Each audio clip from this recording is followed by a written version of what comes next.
పాలంపేటలో 13వ శతాబ్దపు రామప్ప దేవాలయం. పాలంపేట పాలంపేట జిల్లా 70 కిలోమీటర్లు హైదరాబాద్కు సౌత్ వెస్ట్లో ఉంది. ఈ గ్రామం రామప్ప దేవాలయం ఆధిపత్యంలో ఉంది. ఇది కాకతీయ వాస్తుశిల్పానికి అత్యుత్తమ ఉదాహరణ. శివునికి అంకితం చేయబడింది. ఇది పాలకుడు గణపతి దేవ యొక్క జనరల్ అయిన రేచర్ల రుద్రచే 1234లో నిర్మించబడింది.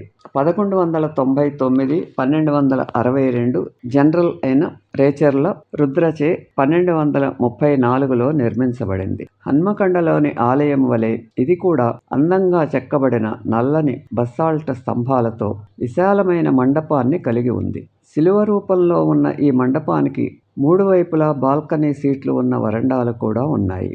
ఈవ్స్ పరిధీయానికి ఆశ్రయం కల్పిస్తున్నాయి. చెక్కడం ఘనపూర్ గుండ్రంగా నేను పికాసోస్ ఆల్స్ ద్వారా నిలువు వరుసలకు కోణీయ స్ట్రెయిట్లు మద్దతునిస్తాయి. వీటిలో చాలా వరకు 3 డైమెన్షన్ కన్యలుగా డాన్స్లో మనోహరమైన శరీర భంగిమలతో రూపొందించబడ్డాయి. ఇతర సారూప్యమైన కానీ చిన్న ఉపశమన బొమ్మలు, అలాగే ఇతిహాసాల దృశ్యాలు మండపంలోని సెంట్రల్ సీలింగ్ ప్యానెల్లో కనిపిస్తాయి. అభయారణ్యం వెలుపల దీనికి విరుద్ధంగా ఎటువంటి శిల్పాలు లేవు. నిరోధిత అలంకారం మరియు సరళమైన మోడలింగ్ కాకతీయ కళ యొక్క గాంభీర్యాన్ని విలక్షణమైనవి. ఒక నందిని ఆశ్రయిస్తున్న రాతి మంటపం. ఇది హన్మకొండలో ఉన్నదానికంటే చిన్నగా ఉంటుంది, కానీ ఫ్రెడ్ విన్లే సౌత్ టెంప్లీలో ఉంది. ఇది విస్తారమైన యానిఫికల్ సృష్టించబడింది. రాచెల్ రెయిడ్ పరిసరాలు పాలంపేటకు వాయువ్యంగా 13 కిలోమీటర్లు దూరంలో ఉన్న ఒక చిన్న గ్రామమైన ఘనపూర్లో మరిన్ని కాకతీయ దేవాలయాలు చూడవచ్చు. అతిపెద్దది మండపాలు మరియు బాల్కనీ సీట్లతో కూడిన ఒక జత శివాలయాలను కలిగి ఉంటుంది. ప్రధాన మందిరంలో ఆహ్లాదకరమైన స్త్రీ ద్వారపాలకులు, డోర్ కీపర్లు, డ్యాన్స్ కన్యలు మరియు చక్కగా చెక్కబడిన బ్రాకెట్లు ఉన్నాయి. ఇతర చిన్న పుణ్యక్షేత్రాల గోడల సమ్మేళనం చుట్టూ ఉన్నాయి. ఉగాది తెలుగు నూతన సంవత్సరాన్ని పురస్కరించుకొని రాష్ట్ర వ్యాప్తంగా ఇళ్లను శుభ్రం చేసి ప్రత్యేక ఆహారాన్ని సిద్ధం చేస్తారు.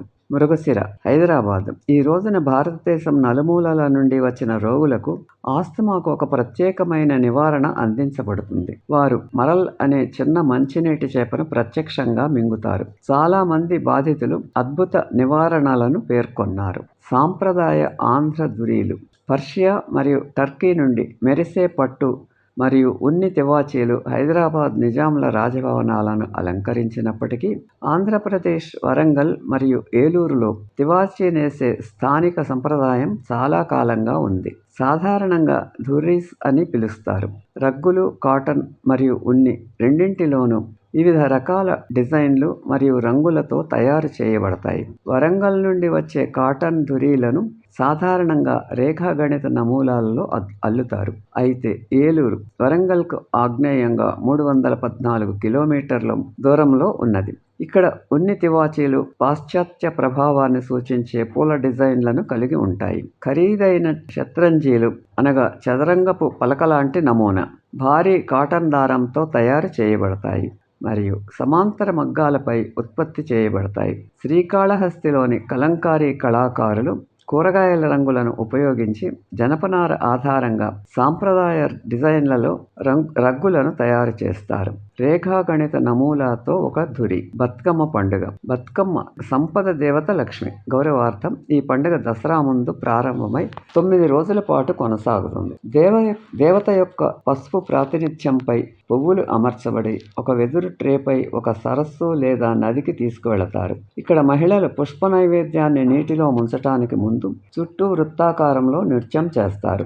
రాష్ట్రంలోని ఉత్తమ సంగీతకారులు మరియు నృత్యకారులు ప్రదర్శనలు ఇస్తారు. మొహరం మార్చి, ఏప్రిల్. హైదరాబాద్ షియా ముస్లిం సమాజం కర్బలా యుద్ధంలో ప్రవక్త యొక్క మనవడు హుస్సేన్ యొక్క అమరవీరుని స్మారకంగా 40 రోజుల సంతాప దినాలతో జరుపుకుంటుంది. చివరి రోజున రత్నాలు పొదిగిన ఆలయం మరియు రంగురంగుల తుజియాలు అతని సమాధి యొక్క ప్రతిరూపాలు పాతనగరం గుండా ఊరేగింపుగా తీసుకెళతారు. వీడియో మీకు నచ్చితే లైక్ చేసి, షేర్ చేసి, సబ్స్క్రైబ్ చేయండి.